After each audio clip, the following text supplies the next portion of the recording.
Hello everyone, today we're going to be talking about the Tesla Tower defense stratagem. So when our Super Destroyer came with some new ship modules, they had some stratagem specific upgrades. And there was a lot of coverage about how insane fire was, and to be fair they were right. But there was also a bit of adjustments to the defense stratagems, such as the Tesla Tower, which was affected by actually 2 of the new ship modules. Starting with the circuit expansion upgrade, arc-based weapons are able to jump its lightning to 1 more enemy. Pretty neat. With the blast absorption upgrade, sentries have 50% less damage from explosions. Even pretty neater. Now, as it sounds, is this enough to make something like the Tesla Tower work? And after spending the part of my week here doing a deep dive on the Tesla Tower, I've compiled a list of what I found out. I entered this endeavor with a lot of questions to leave with only some answers, but even a lot more questions. And there's a lot I'm going to be talking about this video, so here's how I'm going to be structuring it. So we're first going to talk about the very basics of the Tesla Tower, and then we're going to talk about its behavior, its process for both priming and firing. Next, we're going to be covering its interactions, which, as a heads up, there are a lot of different interactions. Right up next, we're going to be covering some gameplay scenarios, what offensive and defensive potential there could be for something like the Tesla Tower. And then lastly, we're going to wrap it up with some interesting tips and things I found out about, as well as my final thoughts on a Tesla Tower, and just my general confusion about how arc-based weapons work in this game as a whole. Also, as a quick disclaimer here, the Tesla Tower will be shown a lot, so with that comes a lot of flashing lights, so this is just a warning to those who may be sensitive to those things. But if you're fine with that, I'd like to welcome you aboard the Martyr of Science, named so because a lot of Helldivers needed to be reinforced for the sake of this knowledge. So starting with the description of what the game tells us about the Tesla Tower, as well as some basic things about it. The Tesla Tower is a turret which fires electrical charges at targets at close range. To avoid friendly fire, remain prone. And we're going to be coming back to the sentence a lot actually, so keep that in mind. Beyond that, compared to the other turrets, the Tesla Tower has a lower cooldown of 2.5 minutes, while the rest of the sentries have a 3-minute cooldown, minus the shield generator, which has a 1.5-minute cooldown. Beyond that, it also has a lifespan of 3 minutes, meaning you can have 2 Tesla Towers up at the same time, giving it a lot of potential with its frequent uptime. Now on to behavior. Upon calling in the Tesla Tower, it will sprout up, sparking a bit, and it's ready from the get-go. If you were to compare this to other turrets, take the autocannon turret for example, the moment it exits its hell pod, it's going to start looking around for enemies, try to face the barrel towards them, and then fire.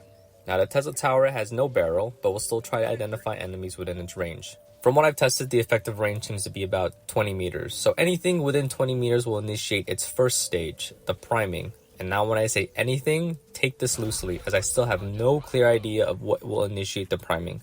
All I know is Helldivers, Terminids, and automatons alike will initiate the priming, but I have not seen it prime when something near like a cannon turret, and I have not seen it prime when next to civilians on those extraction missions.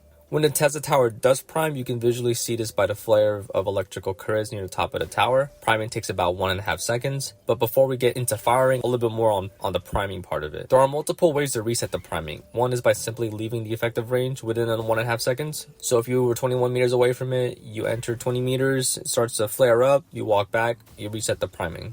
The priming does not stay consistent, so if you were to stay in there for 0.7 seconds and leave, and then go back in for another 0.7 seconds, the next moment you come in, you will not get zapped within 0.1 seconds. It needs to be the whole 1.5 seconds again. Another way of resetting the priming as a Helldiver is just by going into a prone state, and you do not have to be specifically prone to reset the priming. If you were to be standing or crouching and wait 1.4 seconds and then hit your prone button or your dive button, the tower will immediately reset. So even if you're in the process of going into your prone state, or you're in the air falling as you're diving, the tower will not prime. Even if you were to dive from somewhere like a high platform, the tower will not prime as you are falling. However, being ragdolled is not the same as being prone or diving, even if you're like flat on the floor. If you are ragdolled, the tower will start to charge up, and given how bad your ragdoll is, you might not even have a chance to respond because you still have a get up animation that you can't act out of, so just be aware of that. Lastly, the only other way to reset the priming is by breaking line of sight, meaning you can still be within the range, but because it can't see you, it cannot prime. So unlike the mortars, which can attack enemies behind cover just so long as within their range, sentries and the tower alike cannot attack something unless it sees it, on top of it being within the effective range.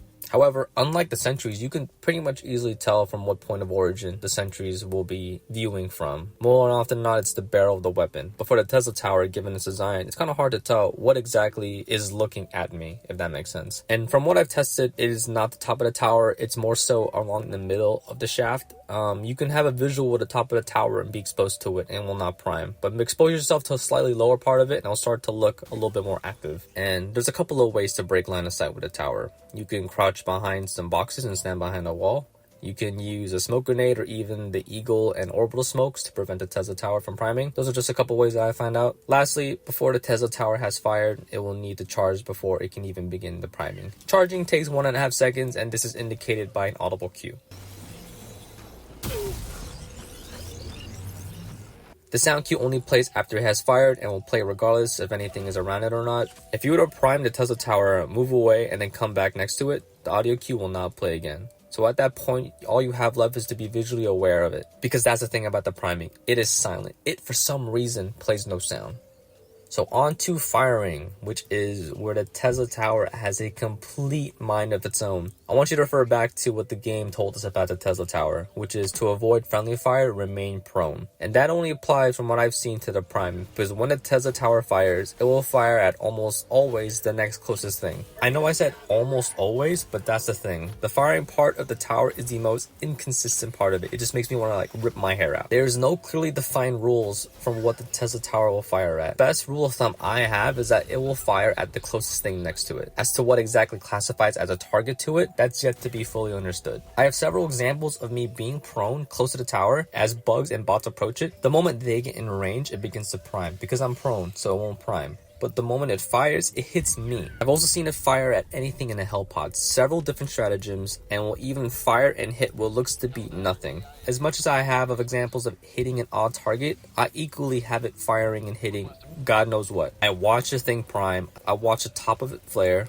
I see it fire, but I don't see where it fires to or the effects of it firing. I've seen both bots and bugs alike walk right next to it, trigger the priming, and then when it fires and the tower goes off, they are not affected. I feel that it is trying to hit something, and I think it found a target and it fired at it, but it wasn't even a real target to begin with. And that was a constant issue I was having with the Tesla Tower. And this segues into my next section, which are the examples, the interactions. So as I said before, the Tesla Tower will fire at things such as hell pods or even other sentries. As a reminder, hell pods are those things that your weapons come in on or your backpacks come in on. If you were to call in a quasar cannon or a jump pack, it comes in that pod. Once you were to pick up the weapon or backpack, the pod will retract back into the ground. If you didn't pick up the stratagem and you walk within the range of the tower to trigger the priming, it will charge up and it will fire. And if the pod is closer to it than you are, it will hit that pod. The same things happen with sentries, but it won't damage them. It can hit it for a lot of times and it will just remain there. Even the resupply pod. And there are, from what I tested,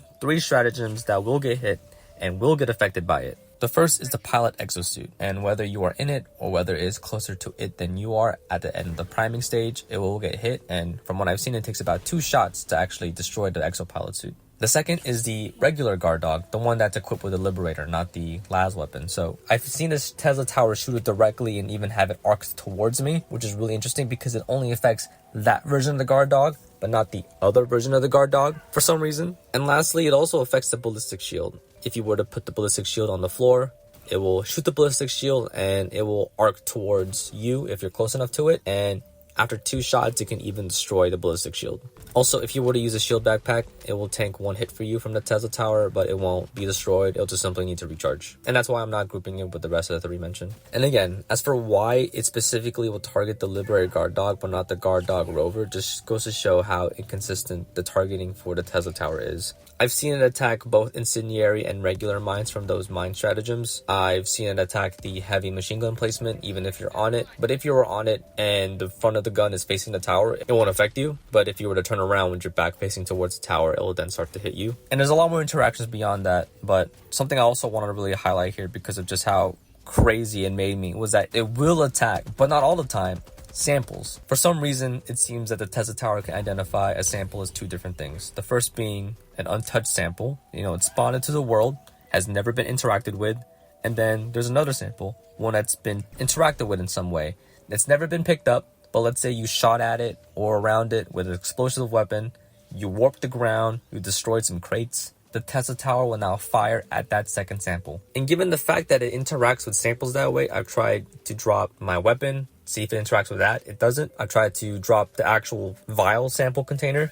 It doesn't interact with that. And you would think it would also do the same thing to those spare ammo boxes that spawn on the map, but it doesn't. Even if you interact with it or like shoot the ground next to it, it just doesn't target it for some reason. I've placed the Tesla Tower beside objectives such as the Terminate eggs or the illegal broadcast station. It doesn't destroy anything there. I've placed it next to planets hazards such as those plants that slow you or those bug spores that slow you, and it doesn't aggro towards them either. So I'm just very confused. As I'm observing this, I'm trying to find one thing, which is a pattern, which is what about these things that it's identifying and what's shooting at is similar to another. And it's hard to find patterns and similarities when it will hit at things like me and a bot and a bug, but will also attack things such as a common sample that has been disturbed. And all this talk about firing has only been about the initial target because, again, it's an arc-based weapon, so it has chain lightning. And the second part is even a little bit more fuzzier, believe me. And although I've never observed the initial target to ever be a corpse, be it automaton, bug, or helldiver, I've seen the lightning hit something that is alive to chain to something that isn't alive. I've also seen a chain from myself to something I was not expecting. Also, the range of the chain seems to be a lot more higher than it is with something like the arc thrower. When the Tesla Tower hits something, it has a pretty wide range of what it could hit. Through this testing and the way it fires, I'm thinking that the arc lightning that's within the Tesla Tower is very different from the one that comes from the arc thrower, which is also confusing to me. I've seen the Tesla Tower jump to a lot of enemies, giving me as much as a 9 multi-kill, when the arc thrower, I believe at most, has only given me 4. I've seen the range for the chain to be a lot longer than it is for the arc thrower. And because of that jumping range that the Tesla Tower has, if I was to stand within range of 20 meters and it primes and fires at me, and it can channel to something behind me that's even further away. So the actual effective range of the Tesla Tower is still to be decided. Now, for something so incredibly inconsistent, where's the silver lining? What's the saving grace for this? And if I had to find one thing that's redeemable about this, is that when it hits hard. Take Helldivers, for example. Take you and me. So I've tested this with light armor and heavy armor, and at both times, it completely just one-shotted me. Just zap, poof, red mist. The only way to survive a shot, from what I've seen, is with armor that comes from the Cutting Edge War Bond, which has a specific armor perk that reduces arc-based damage by 95%. So take that for example. Despite a large reduction of damage, it will still take around 6 shots to kill you even when you're wearing it. Though most of the times you will die in 5 because the Tesla Tower almost always hits you in the torso, and that could trigger a chest injury and you'll lose a lot of HP from the bleed out. But crunching those numbers without the armor that's specifically giving you arc resistance, the Tesla Tower can basically kill you about 3 times over and then some. Now if you were to take this to the bots and the bugs, it can completely do away with the smaller units, and when it comes to the bigger ones, it can do quite a number on them too. I've seen it at times one-shot Brood Commanders, Berserkers, and even a Hulk if it hits it right in the face. Like, can it kill a Ball Titan or a Charger though? I believe it can, but it'll never get the chance. And as for a Factory Strider, I just think we're thinking a bit too far ahead of ourselves here. As we jump into the gameplay section of this video, I just want to give you all the TLDR and let you know that the Tesla Tower performs poorly both offensively and defensively. And this is a whole nother point about the Tesla Tower, because let's say it was consistent with the way it fires. It will always hit what you believe it to hit, and it will prioritize the enemies instead of you or instead of that common sample. It still is very inconsistent with its performance, because given the fact that it has extreme effectiveness at only close range, one can think of it as some sort of area denial stratagem. And if the stars align, it can do that job well. But when you bring a stratagem to your Helldive level mission, you want something to be consistent and effective to fill one of those slots. And the Tesla Tower is neither. Take, for example, the other area denial defense stratagems, the anti-personnel mines. It does what you expect it to do every time. The moment it drops, it gets out the hell pod, fans the mines out. It has already served its purpose. It has a choke point that is now littered with explosive ordnance. Even though it's not the most effective, you will know how effective it will be because it's consistent and it gets the job done. If you were to throw a Tesla turret into a choke point, you cannot guarantee how effective it will be. It can live for the next 5 seconds, or it can live for the whole 3 minutes, because its effectiveness is tied to how long it is up for. In this testing period, I must have thrown maybe 100 Tesla Towers. Not one of them in my Helldive missions have lived to adulthood. None have made it to the senior nursing home. They've all died young. They never got a chance to make it back into the pod. They maybe just had about 20-30 seconds worth of life before getting destroyed. And when I was playing this, I did one defensive mission on each, the extract high value assets, and then just another mission type just to see if there was any other potential variety with the Tesla Tower. Now onto gameplay. And before I talk about my experience with it in Helldive missions, I want you all to know that I didn't just take it, throw it, watch it go and die, and then complain about it. I tried my best to make it work. I revolved my loadout and my stratagems to try and complement it. And the most success, if you even want to call it that, is when I placed it near the enemy, but not too close to my teammates, and I would just assist the tower with stun grenades and EMS mortars. Now, without even going into gameplay, the fact that I had to take a grenade slot and another stratagem slot just to complement the tower just shows how poorly feasible this is on higher difficulty missions. The hardest part about this on bug planets was fighting against chargers and bile titans, because bile titans can't be stunned anymore. So they're going to look at it, they're going to give it one volley of bile spew, and then it's going to be destroyed. Chargers will just take 1 or 2 shots, but they'll still ram through it and it will destroy it immediately. And it would be nice if the Tesla Tower had stronger arc, because you know it's like 6 times the size of the arc thrower. So it would be nice if it could at least stagger the charger. As for the other mission type on the bug planet, I kind of tried the same strategy of throwing an EMS mortar beside me to stun a group of enemies, and then throwing the Tesla Tower onto the now stunned enemies. And here it did a little bit better, but I also knew I could have just taken a whole other list of more efficient options and just committing 2 stratagems to clear out 1 area. When there would be a bug breach, I would throw the tower beside where they would be spawning. It would clear out the small group of scavengers and hunters, but when it comes to a bile titan or charger, that was pretty much the end of it. The only world I can see a Tesla Tower working is if you were to throw it on some leveled platform where bugs cannot easily reach it, and if you are able to draw the aggro of the chargers and bile titans so that it can do away with all the little fodder while you would deal with the heavies. For the bot planets, it was kind of the same deal. On the defense mission, I laid it out where enemies would approach and supported it with stun grenades and EMS mortar. The first wave of bot drops would get stunned, but it would not take long for some units at a much further range to aggro towards the tower and just destroy it with explosions and bullets from afar. Again, since it doesn't stagger, Hulks can easily just run up to it after taking a shot or 2 and just one-hit melee it. Factory Striders would just laser it from afar. I tried placing it behind corners so it wouldn't get seen, but after the first group of enemies walk into that corner and get zapped, the enemies now know that it's there and they will aggro to it the moment they're around it. For the other mission type, it was very hard to find much uses there as well. I tried that same approach of stunning a group of enemies beforehand and then throwing it into them or near them when they're stunned, but the stun doesn't last so long and you can't stun everyone because they're kind of spread out. So one group will be stunned, the other won't. They're going to aggro towards the tower and then destroy it. And even if a good chunk of them were to be stunned, it doesn't kill them as fast as you may hope it would, because 3 seconds between every shot due to the charging and the priming is actually a long time. And I've also tried a different approach where instead of taking EMS mortar, I would use the orbital smoke or the eagle smokes, and I would smoke an area and then throw the Tesla Tower in it so that they can't see it, but they will walk towards it, and when they're right up next to it, the tower will identify them and then zap them. But after that first zap, the enemies now know it's there, despite it being in the smoke. So they're going to just shoot into the smoke and pretty much destroy it. In terms of gameplay scenarios, I just couldn't find much use cases or even a niche condition where the tower will be really effective. And despite from the bots being able to attack it from a range, I just feel like it performs better there than against the bugs. Bile Titans and Chargers are just commonplace in higher difficulties, and they will just one-shot the Tesla Tower no matter what. And there is little counterplay you can do for a Bile Titan you cannot stun. So that's it for gameplay. Now we're going to move on to some more general notes and some side things I have here. Starting with the shield generator relay. I can already hear a lot of you saying, why not pair it with the shield stratagem? It can protect the Tesla Tower while it's inside, so it won't die so fast. And I tried that, but since the shield relay is similar to those hell pods or to those other sentries, if you were to stand next to it to prime it, it will fire at the closest thing next to it, which just so happens to be the shield generator relay. And I mentioned it earlier that there was the armor sets from the cutting edge warbond that let you survive from it. There's actually another armor set that lets you survive, and that's any armor with the Democracy Protects perk. This is the one where you have a 50% chance of surviving lethal damage. And speaking about the firing of the Tesla Tower, it can actually miss if you're going fast enough, believe it or not.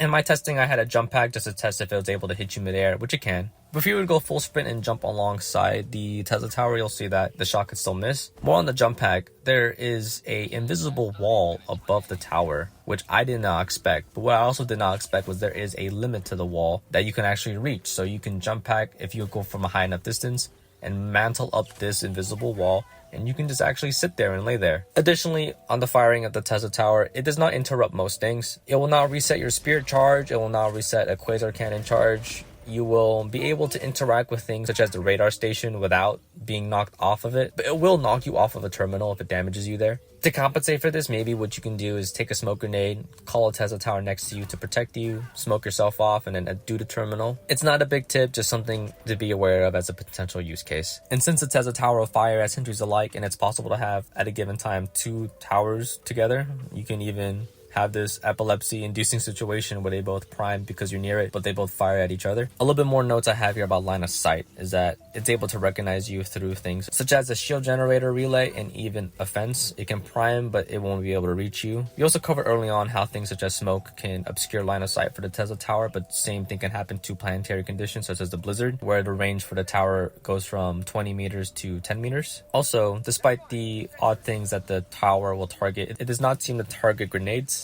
I've thrown thermites on the ground, stuck to it next to it, and I will throw a grenade in the air next to it, hoping it would respond like a Jaeger, but it wouldn't. Also, the Tesla Tower, even though it's retracting back into the ground after its 3-minute lifespan, it could still fire one more additional shot, meaning that even in the ground, there's still a period of activity. Lastly, the Arc Thor cannot damage the Tesla Tower. I've tried aiming with it directly, but every shot seems to just not register any hit on it. So overall, I'm walking away from this experience more confused than ever.